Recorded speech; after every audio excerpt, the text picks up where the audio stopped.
These talks between Angela Merkel and President Obama will focus above all on the Ukraine crisis. We can expect Barack Obama to put pressure on Angela Merkel to get tougher with Russia, and in particular to think harder and more positively about full-blown economic sanctions. She will be cautious. She is instinctively a cautious politician whose catchphrase is one step at a time, and that's exactly what she is trying to do here, ratcheting the pressure slowly on Vladimir Putin rather than faster as the Americans and some other European allies might like. Her position is influenced by her own character, which is cautious, but also by the realities of German politics. She has a public which is deeply skeptical about any kind of active foreign policy. Germans don't want their economic well-being interfered with. On top of that, you have the business lobby, which does a lot of trade with Russia, particularly in the energy area. Germany is very dependent on imported Russian gas. And the final element is the diplomacy and the history. Germany and Russia, and before that Germany and the Soviet Union, have cooperated over decades, partly to get over the enormous damage done during the Second World War, and partly to build bridges during the Cold War and afterwards. These big issues can get very personal. This week we've seen her predecessor, Gerhard Schröder, go to St. Petersburg to celebrate his 70th birthday in the company, among others, of Vladimir Putin, who is both a political ally and, quite frankly, a friend.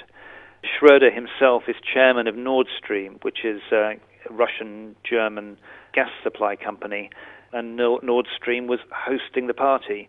You couldn't get a better illustration of the politics, the personality, and the economics all tied up. If there is a silver lining behind these talks, it's that Ukraine at least is a subject of common interest, if not of common agreement, and it distracts attention from the big issue that's, quite frankly, poisoned German-American relations in the last year, and that's the NSA spying affair. And the highlight of it was the eavesdropping of Angela Merkel's own mobile phone. This too is on the agenda, but here we can't expect much of a meeting of minds.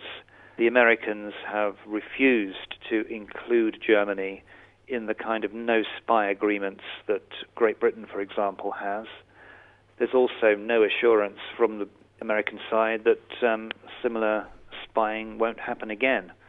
And so Merkel will be looking for reassurances that she won't get.